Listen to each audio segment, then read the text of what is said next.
आज अपन पढ़ रहे हैं लिक्विडेटर फाइनल स्टेटमेंट, जो पहले भी पढ़ चुके थे। उसके बाद में फिर और एग्जाम्पल कर रहे हैं।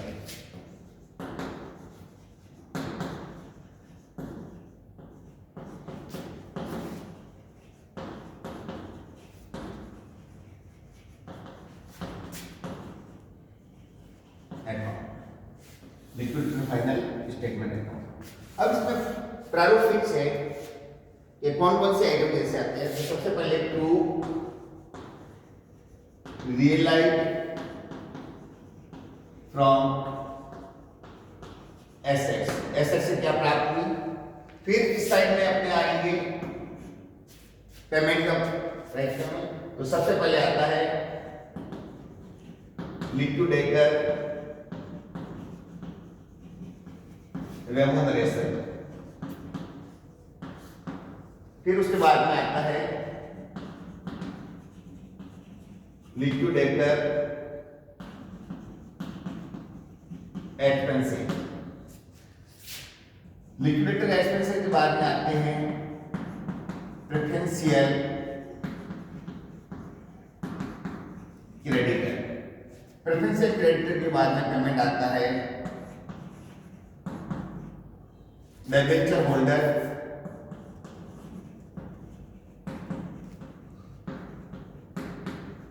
Floating charge of all assets. फिर उसके बाद में पेमेंट आता है अनसिक्योर्ड क्रेडिटर। और फिर पेमेंट बचता है तो आता है प्रेफरेंशियल शेयर होल्डर। और लास्ट में जो पेमेंट बचता है वो आता है इक्विटी शेयर होल्डर। और यदि पेमेंट बीच में खत्म हो जाता है तो इधर पेमेंट होता है और लास्ट वाला अमाउंट डेफिशिएंसी में चला जाता है। तो इसलिए अपना एग्जांपल नंबर, क्वेश्चन नंबर है क्वेश्चन नंबर 9 हल कर रहे हैं। जैन खंडेलवाल पारी किताब का है, प्रश्न नंबर 9। हाँ, X Limited went into voluntary winding up on 31st March 2016. The balances in its book on that day were. अब उस समय जो बैलेंस शीट दी हुई है वो तारीख दी हुई है, कौन सी तारीख पे? 31st March 2016. बैठ सकते, चेयर पे बैठ सकते आराम से। 31 मार्च 2000 हुए हैं वो। 31 मार्च 2016 के क्या क्या बैलेंस दिए हुए हैं? Share capital हाँ issued and subscribed. हाँ 3000 equity shares of 100 rupees each. Rupees at the rate 100 each. Rupees 80 paid up. 80 paid है। हाँ, और 5000 equity shares of 100 each. 100 each. Rupees 70 paid up. 70 paid है। 4000 6% preference shares 6% preferential share at the rate 100. at the rate 100 paid है। हाँ Non-current liabilities. हाँ, क्या है? 5% debentures secured by a floating charge. 5% debenture secured by Floating charge charge. of all assets। कितना है? 2 lakh. ये 2 lakh। Current liabilities. Creditors.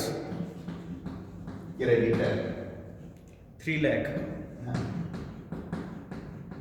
Accrued interest on debentures.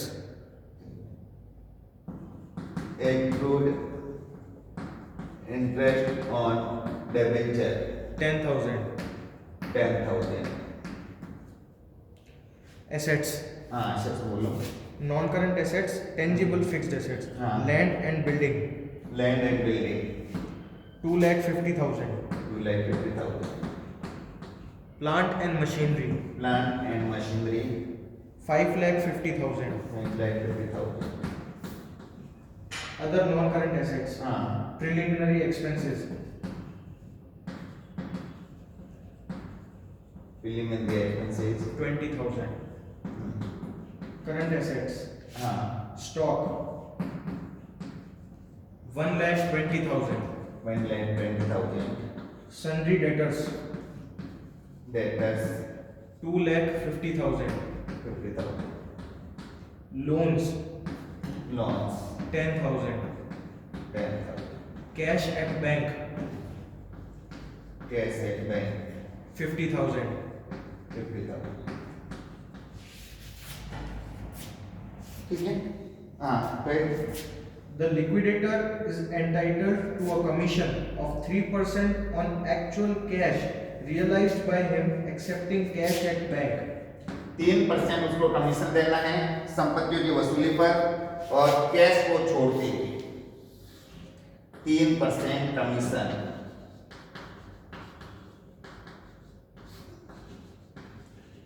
realized from assets other than cash, cash को छोड़ते हुए 3% commission देना है। हाँ, और And 2% on amounts distributed among equity shareholders. 2% देना है pay to equity shareholder, equity shareholder को पेमेंट करने पर 2% कमीशन देना है। Creditors include preferential creditors of 40,000 rupees इस कैरेक्टर के अंदर प्रेफरेंशियल क्रेडिटर है 40,000 and a loan creditor of 1 lakh secured on mortgage of land and building. अच्छा, और इसमें से सिक्योर्ड है 1 लाख और कौन से एसेट्स पे है वो है लैंड एंड Building. बिल्डिंग पर सिक्योर्ड है और अदर जो अनसिक्योर्ड हो गए वो हो गए 140 इसमें से चले गए पीछे बचे 160 ये अनसिक्योर्ड हो गए। हाँ फिर Land and building were sold by loan creditor and the liquidator realized only surplus money from him. अच्छा, अब realise from assets land and building, land and building को सेल करने से कितने रुपए मिले?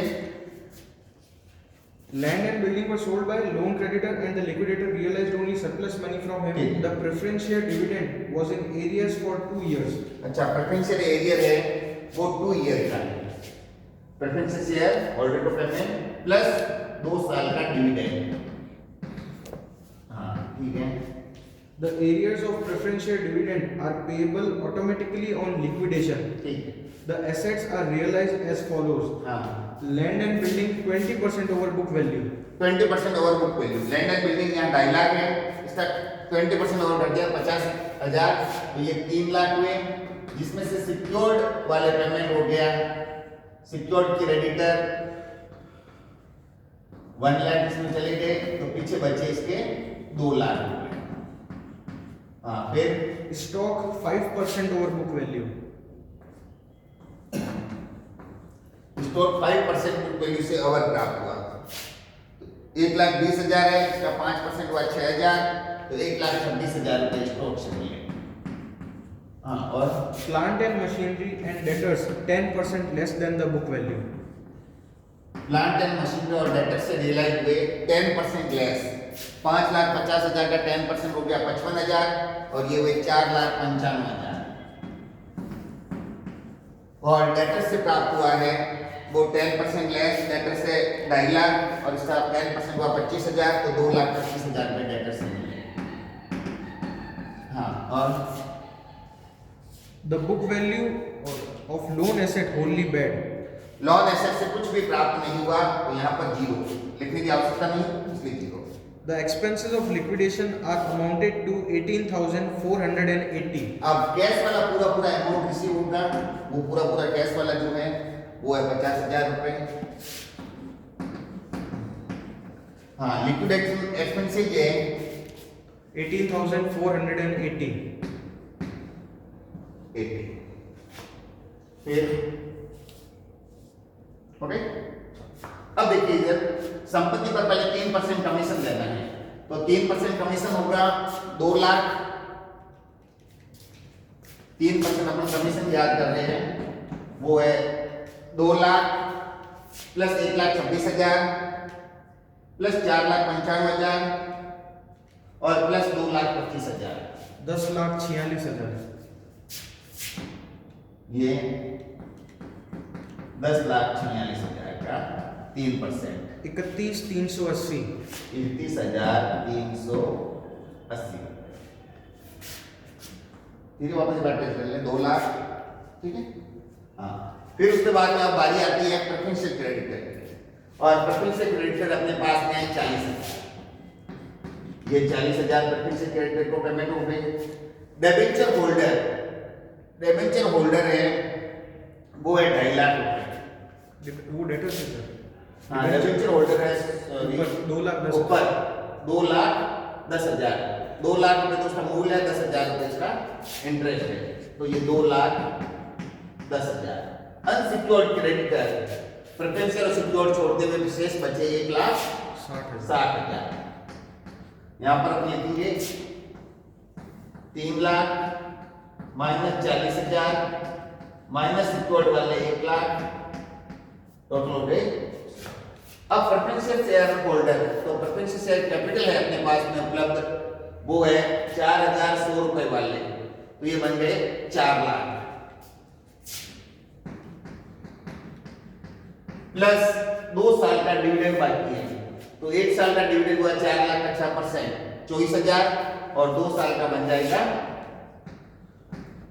48,000, तो ये बचे 4,48,000। अब शेष राशि जो आएगी वो इक्विटी शेयर होल्डर के लिए आएगी, और किस तरह से अपने पास ये टोटल अमाउंट हुआ 10,96,000। 10,96,000, इसमें से ये माइनस कर लो 1,88,000। हाँ, कितना बचा है? 21,380, 18,480, 40,000, 2,10,000, 1,60,000 और 4,48,000 लेस करने के बाद पेमेंट बचा 1,88,140। सभी को भुगतान करने के पश्चात इक्विटी शेयर होल्डर के लिए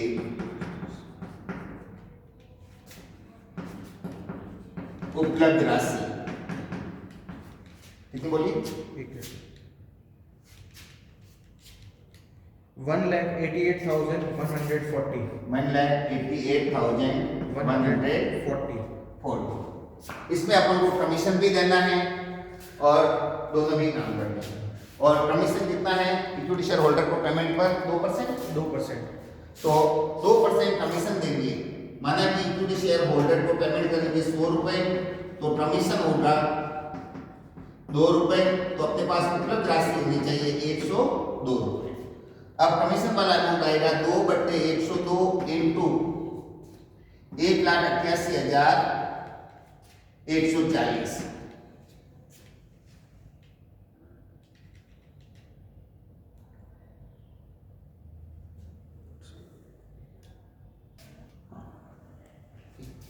तो अपन को पेमेंट अपन कर रहे हैं 30 जून 2016। तो जिस समय कंपनी अच्छी हो तो डिबेंचर को फुल पेमेंट करना है। डिबेंचर का 2 लाख रुपए का तो उस समय था, 10,000 रुपए एक्रूड इंटरेस्ट था और 3 महीने का इंटरेस्ट, तो ये जो बैलेंस दिए हुए वो 31/3/16 को है, अपन पेमेंट कर रहे हैं 30 जून को। तो अप्रैल मई जून 3 महीने का डिबेंचर पर ब्याज बना, वो 2 लाख का 1 साल का ब्याज होता है 10,000 और 3 महीने का ब्याज हुआ 2,500, तो यहाँ पर 2,12,500। तो अपने पास उपलब्ध राशि हो जाएगी पेमेंट करने के बाद में 1,88,140 माइनस 2,500 185,640। 185,640। हाँ, अब कितना हुआ कमीशन? 2/102 3,640। 3,640 3,640। अब 2% ऑफ 185,640। तो 2/102 इंटू 185,640, ये हुआ 3,640। टोटल कमीशन हो गया 32 और 3 35 0। अब इक्विटी अंशधारी के पास में उपलब्ध राशि हुई अपने पास पेमेंट करने के लिए 100/102 इंटू 1,85,640। 1,82,000। 1,82,000। तो इक्विटी शेयर होल्डर को अपन पेमेंट करेंगे वो 1,82,000 का पेमेंट है। इस तरह से ये अपना खाता बंद हो जाएगा 10,96,000 और यहाँ पे भी 10,96,000। अब ये अपने देखना है कि इक्विटी शेयर होल्डर है वो भी दो तरह के टाइप है, एक 80 पेडअप वाले है, दूसरा 70 पेडअप वाले है। तो अपन ऐसे करेंगे कि सपोज इनसे नॉमिनल आधार पे प्राप्त होती तो पेमेंट कितना होता। जैसे देख लो अपने पास उपलब्ध राशि है इक्विटी शेयर होल्डर पेमेंट करने के लिए 1,82,000। अब इसको यदि नॉमिनल आधार पे पूरी पेडअप बनाते हैं तो ये 80 रुपए पेडअप है तो 20 रुपए और मिलने हैं। 20 रुपए मिलने पर 3,000 अंशधारियों से 20 रुपए मिलेंगे तो ये 60,000 रुपए अपने पास हो रहे हैं और 5,000 अंशधारियों से 30 रुपए मिलेंगे तो 1,50,000 रुपए अपने पास हो रहे हैं। तो अपने पास कुल अमाउंट हो जाएगा उपलब्ध 2 8 6 14 14 5 19 3,12,000। फिर वापस अपन राशि रिफंड करेंगे। अभी सभी अंशधारी एक जैसे हो जाएंगे, सभी 100 रुपए पेडअप वाले हो जाएंगे और अंशधारी की संख्या है 8,000। तो 8 चौक 32 7 हमें 8 72। तब अपन 49 रुपीज वापस रिफंड करेंगे। ये पहले 20 रुपए देंगे तब अपन इसको 49 रिफंड करेंगे। तो सीधा ये 20 रुपए नहीं दे तो अपन इसको रिफंड करेंगे 29 रुपीज। तो ऊपर वाले आंसर हुए 3,000, इनको अपन देंगे 29 रुपीज। फिर जो 5,000 आंसर है वो अपन को पहले नॉमिनल आधार पे 30 रुपए देंगे तब अपन उसको 49 रिफंड करेंगे। तो 30,000 रुपए इसमें से समायोजित कर लो तो पीछे बचे 19 रुपए। 3,000 इंटू 32 87,000 और ये 95 7 5 12 7 9 9 18। इस तरह से अपन इसको पेमेंट करेंगे। अब यदि देखो कंपनी यदि अच्छी हालत में है तो लेनदारों को पेमेंट अपन जो डिबेंचर होल्डर है उसको पेमेंट करेंगे पेमेंट करने की तिथि तक, और पेमेंट करने की तिथि है 30 जून। तो 30 जून तक का जो भी ब्याज बकाया बनेगा उस ब्याज से ही इसको पेमेंट करेंगे। धन्यवाद।